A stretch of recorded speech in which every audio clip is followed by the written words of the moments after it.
इमाम के पीछे ना सूरह फातिहा पढ़ी जाएगी ना उसके अलावा कुछ नहीं। इमाम के पीछे किरात करने का हुक्म नहीं है। इमाम के पीछे मुक्तदीन नमाज के अंदर सूरतुल फातिहा को पढ़ना है। उस शख्स की नमाज ही नहीं होती जो नमाज में सूरत अल फातिहा नहीं पढ़ता। फातिहा खल्फुल इमाम बिल्कुल भी जायज नहीं है। उसकी वजह क्या है कि इमाम के पीछे किरात करना ये नस्से कुरान के खिलाफ है। कुरान में अल्लाह ताला ने फरमाया व इज़ा कुरिअल कुरआन फस्तमिऊ लहू व अंसितू लअल्लकुम तुरहमून, कि जब कुरान पढ़ा जाए तो फस्तमिऊ लहू, उसको तुमने गौर से सुनना है, व अंसितू, और खामोश रहना है, लअल्लकुम तुरहमून, ताकि तुम पर रहम किया जाए। अल्लाह रब्बुल आलमीन 29वें पारा में हुक्म फरमा रहे हैं फ़क़रऊ मा तयस्सरा मिनल कुरान, तुम्हें नमाज की हालत में कुरान की जो सूरत मुयस्सर हो उसे लाजमी पढ़िए। किरात का हुक्म दिया जा रहा है अल्लाह रब्बुल आलमीन की तरफ से। दूसरी आयत करीमा में फरमाया वलक़द आतैनाका सबअम मिनल मसानी वल कुरआनिल अज़ीम, हमने आपको ऐसी 7 आयात दी हैं जो बार बार दोहराई जाती हैं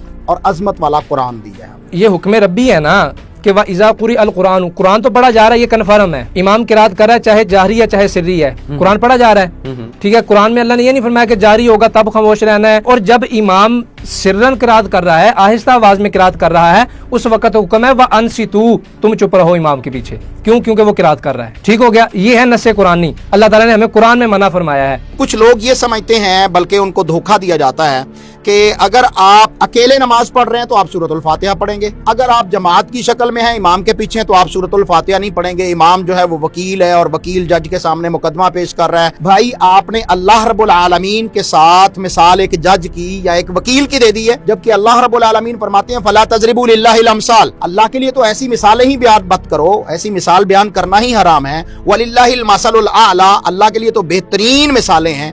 तो वकील तो इंसान है, जज जो उसके सामने सुन रहा है वो भी इंसान है।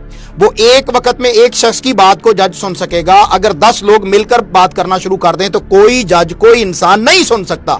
रब्बुल आलमीन की खूबी यह है कि हदीस सही के अंदर आता है कि पूरी इंसानियत, जिन और इंसान, पहले और आखिरी और मौजूदा, सारे एक मैदान में जमा हो जाएं, एक ही वक्त में अल्लाह रब्बुल आलमीन से सवाल करें तो अल्लाह सबकी सुनता है एट अ टाइम।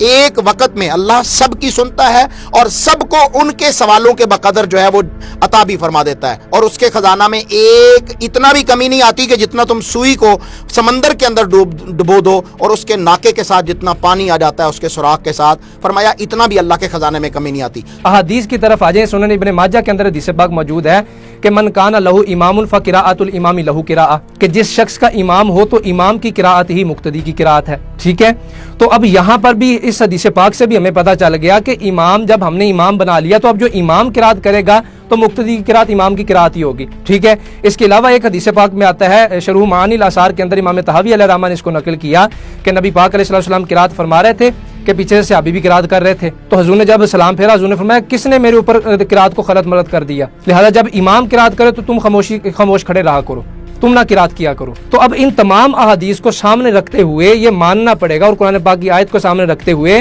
कि इमाम के पीछे किरात करने का हुक्म नहीं है। रसूल करीम सल्लल्लाहु अलैहि वसल्लम नमाज पढ़ा रहे थे, पीछे से कुछ सहाबा ने सूरत अल फातिहा के बाद कुछ और किरात भी, जैसे कि रसूलुल्लाह सल्लल्लाहु अलैहि वसल्लम कुछ और किरात कर रहे थे तो वो भी और किरात सहाबा किराम करते थे। नबी करीम सल्लल्लाहु अलैहि वसल्लम पर किरात जो है कुरान मजीद की वो मुश्किल हो गई। कुरान माली उनाज़िउल कुरान, क्या हो गया, कुरान मुझसे झगड़ा कर रहा है। तो अल्लाह के नबी सल्लल्लाहु अलैहि वसल्लम ने नमाज से सलाम फेरा, सलाम फेरने के बाद सहाबा किराम से पूछा लअल्लकुम तक़रऊना खल्फा इमामिकुम, लगता है तुम इमाम के पीछे कुछ पढ़ते हो। उन्होंने कहा जी हाँ अल्लाह के नबी सल्लल्लाहु अलैहि वसल्लम, हम आपके पीछे कुरान पढ़ते हैं। रसूलुल्लाह सल्लल्लाहु अलैहि वसल्लम ने फरमाया ला तक़रऊ इल्ला बि उम्मिल कुरान, तुम और कुरान की किरात ना किया करो सिवाय सूरत अल फातिहा के। सुनन तिरमिज़ी की, सुनन निसाई की ये सही हदीस है कि अल्लाह के रसूल सल्लल्लाहु अलैहि वसल्लम ने फरमाया बाकी कुरान नहीं पढ़ना, सूरत अल फातिहा पढ़नी है, क्योंकि सूरत अल फातिहा जो नहीं पढ़ेगा उसकी तो नमाज ही नहीं होगी।